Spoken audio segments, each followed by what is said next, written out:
Hi, I'm Kathy Reed, Executive Director with Substance Abuse Free Environment, better known as SAFE. Today, we will be talking with parents and experts about substance abuse prevention and ADHD. Please welcome my guest, Francine Katzen, who is a SAFE board member, parent, and advocate. Catherine Haynes, who is a school board member with ADHD, here today as a parent and advocate. Dr. George Bright, who is a designated world expert on ADHD and addiction with over 65 years experience treating children, adolescents, and young adults. He is the founder and medical director of the Adolescent and Family Medical Center and the Blackwater Outdoor Experience.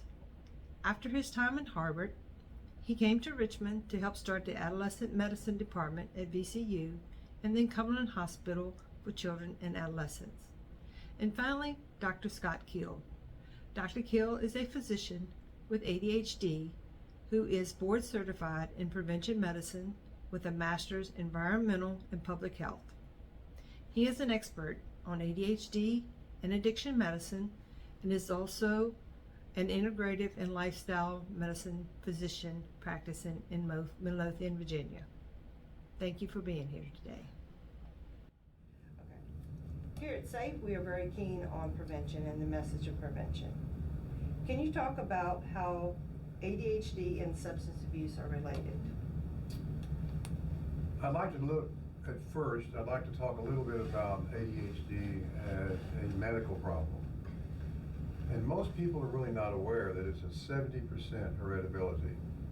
In other words, if a family member has it, there's a 70% chance that one or more of their children will have it. So genetics play a huge role in early diagnosis, early treatment, and early intervention. When we look at the features of ADHD, oftentimes they're very obvious in a small child by the level of activity, but not everybody is hyper. More young men are hyper than young women. But when they enter school, it should be obvious fairly early on that there are problems perhaps with reading, writing, and attention in the classroom. At that point, they can be an opportunity for an evaluation, particularly if the family history, and then get the services they need in the school system. That prevention is critical. Children do not learn well who have attention deficit hyperactivity disorder without three components. 1, school. 2, home, and when indicated, medication management. But let's look at school first. Without having a psychological evaluation or a neuropsychological evaluation to identify the problem, children are not going to get the services they need. So a complete history, medical history, family history, developmental history, and then decide whether testing is indicated. The testing is then taken to the school where a child study committee will review to decide if they need a 504, accommodations, or they need special education and IEP. Children in elementary school must get services, 504 or an IEP. They frequently feel not too good about themselves socially, academically, and their self-esteem is now beginning to suffer. Middle school. Middle school is course content, but it's also a very important part of their developmental history, and that is peer group. So as you enter middle school with the changes that occur in the classrooms and multiple teachers, who are you going to try to hang with if you don't feel good about yourself socially? Somebody who feels the same way you do. And if they are not getting services in the middle school, and they continue to feel like failures, then that usually leads to anxiety. But that anxiety can even start in elementary school. Anxiety over a period of time will lead to a little bit of not feeling good, or you might even call that depression. So you're kind of getting a water on a rock, a hole. But I want to bring out something else that's really important for parents to recognize about their child who is and has an attention deficit disorder, and that is the personality. The personality, for the most part, is very loving, very caring, and very sensitive. And that means they're probably a right brain person. But that right brain is a real asset because that's the creative side. As an aside, most people are not aware that most great artists, most great musicians, and most CEOs of corporations are ADD because they're visionaries. But they got what they needed or they wouldn't be where they are. Well, let's go back into the middle school then and look at what happens when they don't feel good, they feel a little depressed, and they overthink. The overthinking oftentimes interferes with sleep. Without medication, they're not performing to their true potential in school. They really are suffering from anxiety. And at that point, they're going to be feeling even worse about their future. But unfortunately, the schools don't look at that right side because for the most part, schools teach to the left side. The right side is where their asset is. If somebody in the school can pick up on these kids' assets and help them develop them, that is a part of prevention. Getting the services in the school is part of prevention. Now let's look at the family. In many cases, the family is not aware that one or both of those parents are also suffering from ADD. And the result is a little bit of not parenting, a little bit of not performing that role of setting structure for kids to function in and to blossom in. And the third is the medication. Truly, without medication, many of these kids are not going to be able to develop cognitively their true potential. So what happens without medication? Anxiety and depression. They will look for something to make them feel better. And in middle school, unfortunately, it is now marijuana or alcohol as a coping mechanism. But we know from many years of experience that marijuana interferes with short-term memory. It causes more emotional reactivity, and they really don't really care that much because they're not able to function to their true capacity. That oftentimes is a gateway to other substance use choices in high school, and many of them drop out, many of them get in trouble legally and are behaviorally. But go back to the child who is really feeling bad about themselves. They will oftentimes develop oppositional defiant behavior. So again, how do we prevent this? We get early diagnosis. We provide the accommodations in school. We have the families to be consistent in parenting because fair, firm, consistent structure helps these young people be able to accept that they are able, but without that, because of their impulsivity, their hyperactivity, and their distractibility, they don't really truly realize their true potential. So that is, to me, one of the most important aspects of looking at why so many young people are choosing substance use as a way of coping. Does it help with anxiety? It may in some cases, but the anxiety is going to be helped if they can perform to their true potential. And that is with services at school and medication. That reduces the anxiety, therefore they'll be less depressed. They won't be overthinking as much because they'll be able to achieve to their true potential, and the sleep may improve and their behavior improves. But that's also associated with a biochemical change and a functional change by virtue of their ability to perform in school.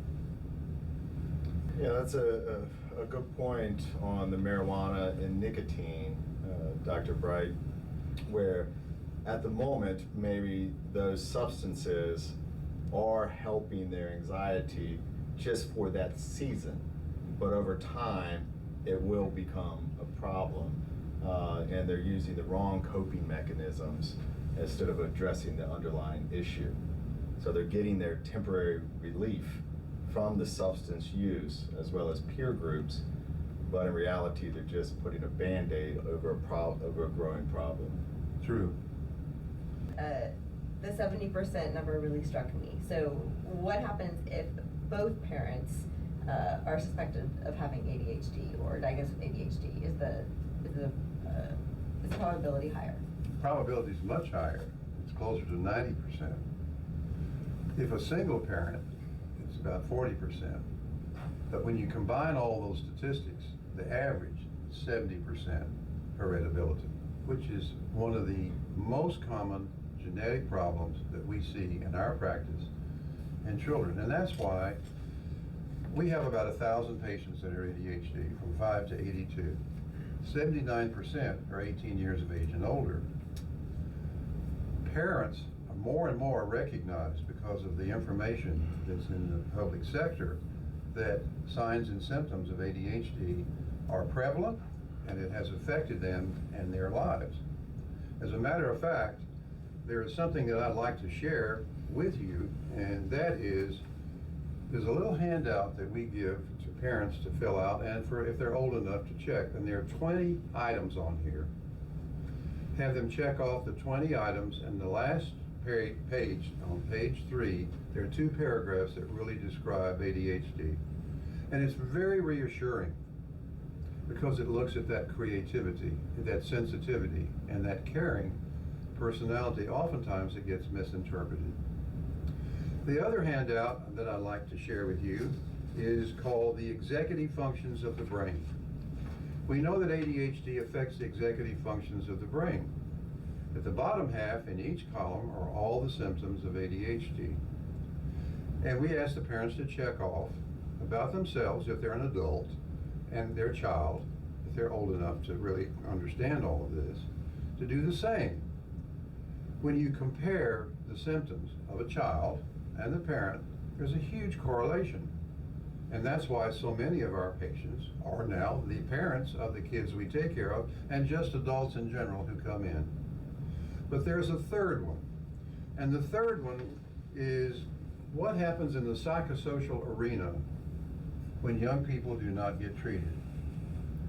And when they check that off and they identify these symptoms, because ADHD is not a medical problem of school alone.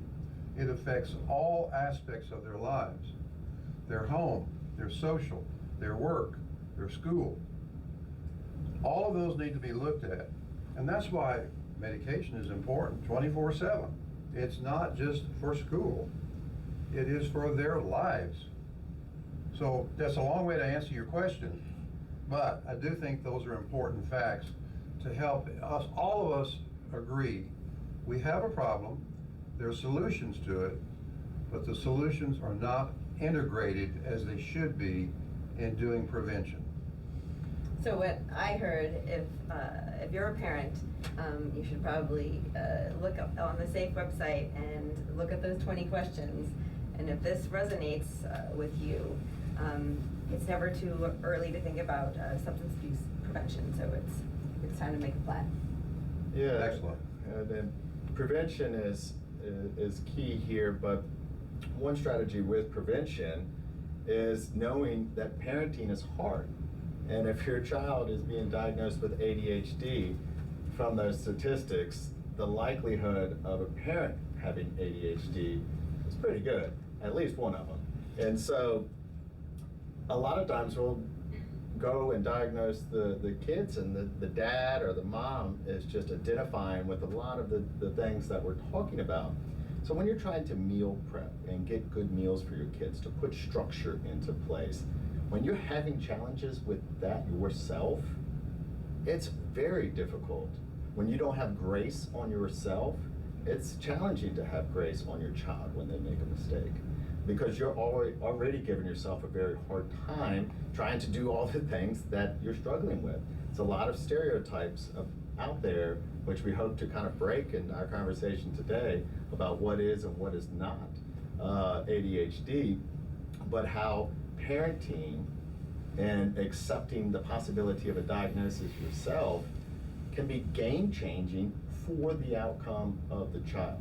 When that child is diagnosed earlier and treated properly with experts dialing in the medication, so you're not changing the wonderful, loving, caring, sensitive, kind personality of that child, the curiosity of the child, the creative side of the child, but allowing them to learn, the outcomes are better with earlier diagnosis. For example, substance use disorder. And a journal in the American Academy of Pediatrics recently, I think it was in 2020, was stating that those who are diagnosed with ADHD, it was like 4,000 students, of which like 4% of those 4,000 had ADHD, and the likelihood of substance use in high school. Those who were diagnosed with ADHD and started treatment from 6 to 10 had a decreased likelihood of substance use disorder even against the normal population. Those diagnosed from 10 to, I think it was 14, also had a reduction against the normal population. Those from 15 on had a much higher increase than the normal population. So therefore, prevention can be really good when you're working at an earlier stage. And that highlights that peer groups in the middle school and all the foundational blocks that Dr. Bright had talked about when he was explaining in such amazing detail and importance. And prevention, you know, is 3 layers of prevention. Primary prevention is trying to start it before it even happens. Having the conversations in middle school, all before it even comes onto the plate, is having the dialogue, sitting down. Those who eat dinner together also have a reduction of use. But when you have ADHD and getting everybody at the table, that's really difficult to do. And so how do you harness the environment to make it more friendly, more open, more dialogue? That's a key to prevention before it starts. The secondary prevention is that middle schooler or high schooler who maybe is starting to get with the wrong peer group, maybe starting to use but hasn't become a problem yet. And that's also when we can get rid of that anxiety, the self-esteem, the overthinking brain, the poor sleep habits that are starting to develop. We can then also prevent the continuation into abuse or misuse.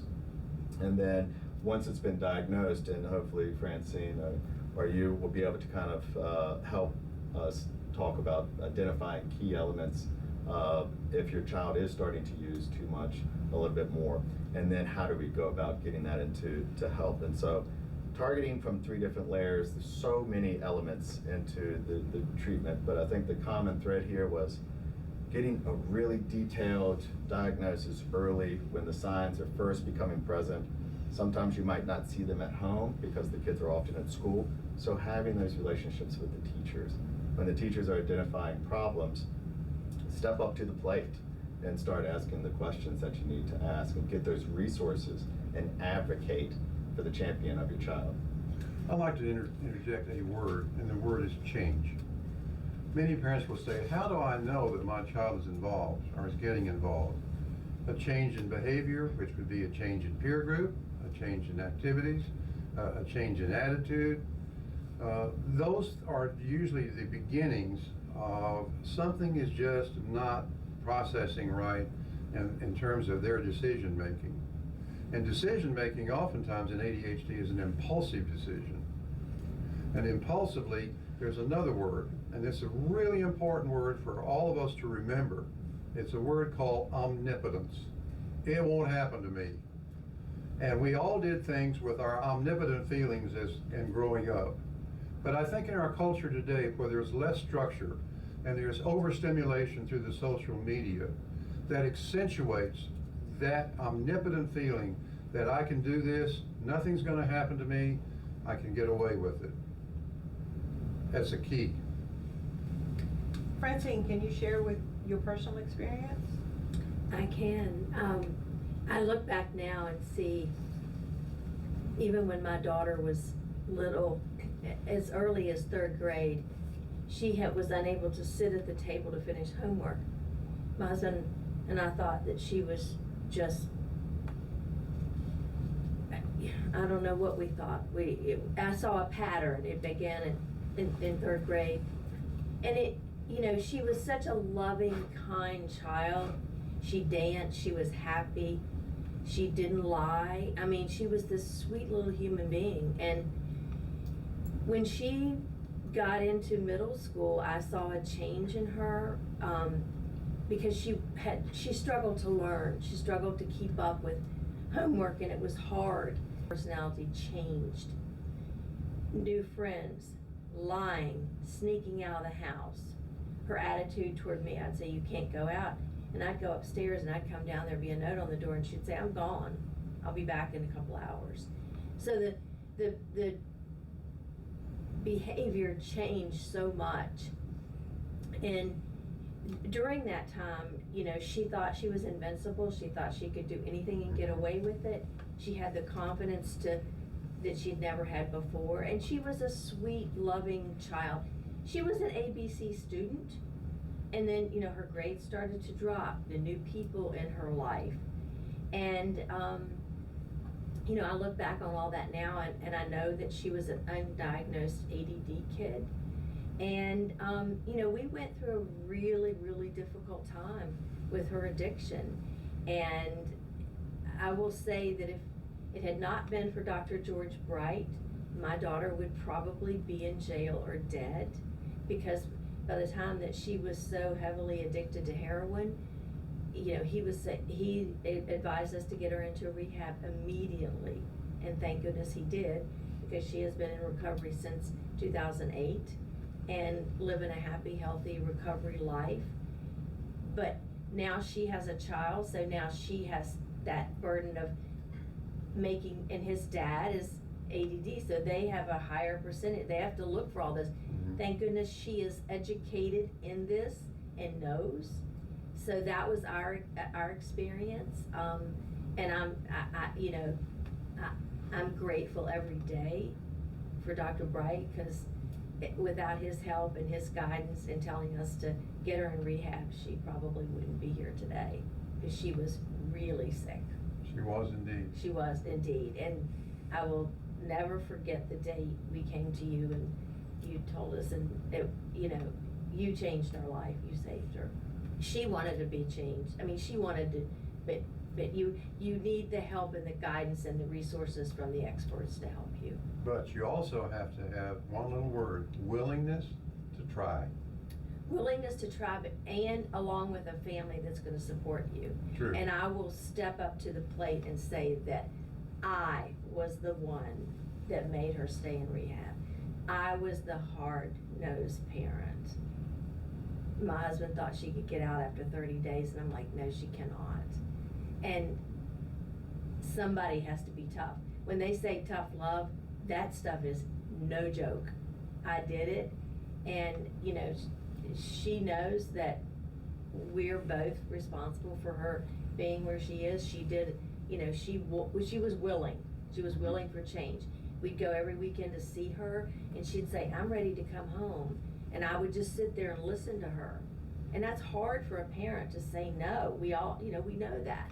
And I'd say, I'm sure you think you are, but they don't think you're ready to come home, and you're going to stay here till they say you're ready to come home. So that was our experience. And I'm eternally grateful that she's here and healthy and living a great life, and we are able to try to help others. Could I share something with the parents? Absolutely. When somebody comes in to see me, there's some questions that I ask that I think if you would consider with your own family and even yourself. Number one, how do you learn best? By seeing, by listening, or hands-on? The majority will be hands-on and seeing. Number two, in school and perhaps even now, how many times do you have to read something to get its full meaning, once or more? Reading comprehension is a problem with ADD, and it is particularly a problem when there is an issue in the right brain called processing speed. How quickly you process information. It's not how quickly you think, it's how quickly you get it down on paper. Very frustrating. How do you do in math? Math tends to be a right brain subject, so many of them will do quite well with math, but reading comprehension really gets them. Do you write in print or cursive? They don't teach cursive in schools anymore. But print is a gross motor skill. Cursive is a fine motor integration skill. People with ADD don't do very well sometimes with cursive. They do much better with print. how did you do socially in school? Oftentimes, they do quite well socially because of that personality. How did you get along with your teachers? Again, they will say, yeah, I got along pretty well. And I say to them, do you know why? No. Well, I say, because of it's your personality. And the personality is an asset. And what elective did you enjoy in school? Art, music, drama, athletics. Are you an artist? Do you play a musical instrument? Look for your child's strengths. They're there. Whatever it takes to develop those strengths is part of prevention. And then early identification, as Francine has said, is so, so important. Yeah, with this, when we identify those strengths and how we harness those, a lot of times the weaknesses, as you focus here, would naturally get better. That's why some of the non-stimulant medications are targeted at increasing blood flow, and also stimulants which do a better job of increasing blood flow and helping the release in the synapses of certain neuromodulators. They've done PET scans on children trying to focus on a complex task under pressure, and the brain, unfortunately, has decreased blood flow, and so the computer kind of starts to spatter because some of those synapses are still a little immature and not functioning properly, and that's where the role of stimulant medication does try to help some of these synapses work better. So when you're really pushing a child on their weaknesses, it kind of somehow snowballs a little bit, and that's where getting a proper diagnosis and occupational therapy for certain things or whatever, and those resources in school to where they can help with that, but mainly still focusing on the strengths and the creativity and the wonderful assets that the ADHD population brings to the table. And when we find and harness those creative sides, oh, he can't have ADHD, he can play with those Legos forever. But one of our gifts is super focus from time to time, not just the other symptoms, but when there's things that we like, things that we enjoy, we can focus, we can maintain our attention on those tasks. And so again, coming back to those strengths and allowing the kid to do that. Now we're in competition with screens and other video games and things like that, so we got to be mindful of what we choose as parents and advocates on what they can use. But I think this is some great points. Thank you. Okay, let's focus a little bit on the parents and their perspective. What are some of the myths that you came across or recognized, or any myths you want to bust in regards to ADHD? I would like to address a number of myths around medication. I will admit, I used to practice as a certified professional midwife and was able to use diet and herbs to help with a lot of things, and certainly with my own family. My go-to was a more holistic approach. So the myth, for example, it's good to wait. If you're going to treat your kid, let them develop, normally first, and you can start medication in middle school or high school or college. I would see conversations about not doing medication in the summer or going off medication on the weekend, and as if then you're truly yourself, right? You get some space to be truly yourself and not be on medication all the time. I didn't really understand, as you mentioned, the 24/7 piece of ADHD, and so I was definitely swayed. Other myths that affected me personally as a parent, because I come from a military family. If your child is diagnosed with ADHD, then they won't be able to go to the military because kids with ADHD are screened out. I think because I had a bias, it was easy for me to fall into some of these traps and not do my research. And I think that's why your comment about if you began medication in the 6 to 10 age range. That's what I needed to hear, so that I would change my mind, right? Having substance abuse on both sides of my family.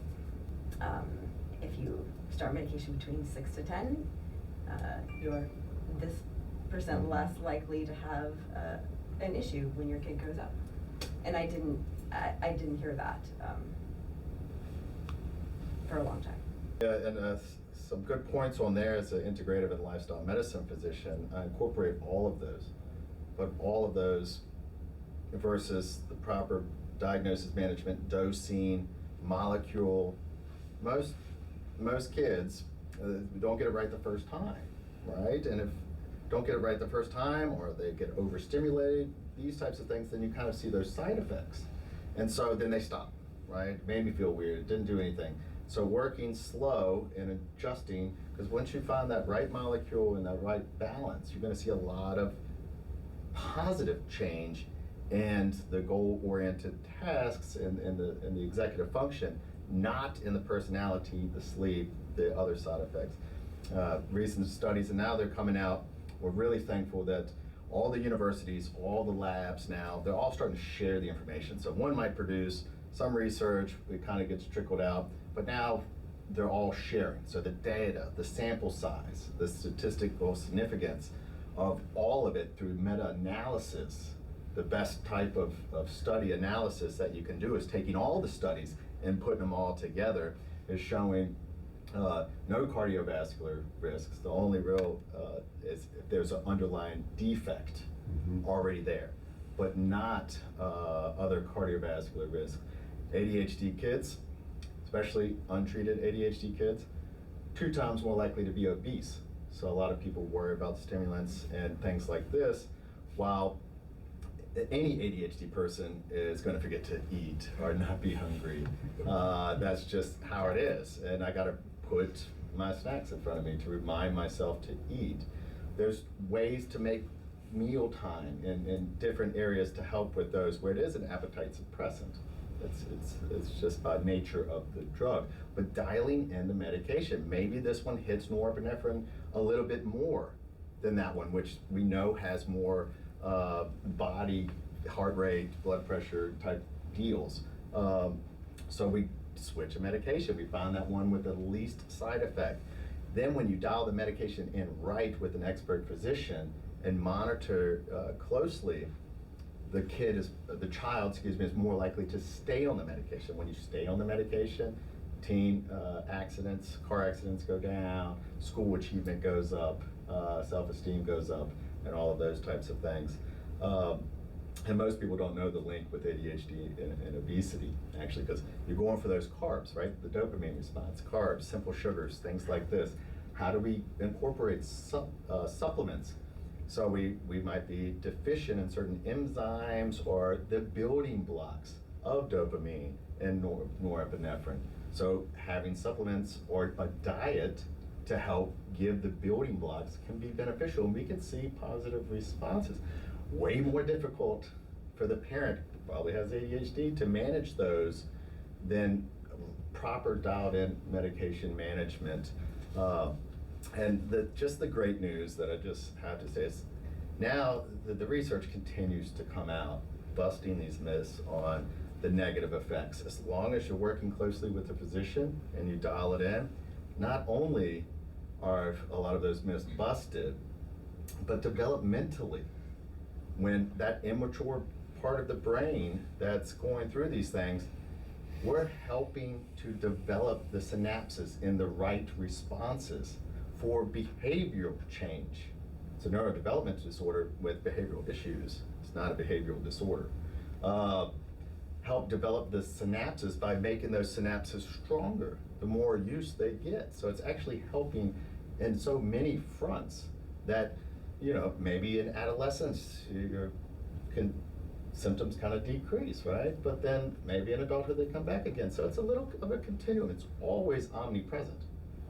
But how do you manage through the environment and structures is so important that I think we often overlook from the older stereotypes and myths that we might have grown up with.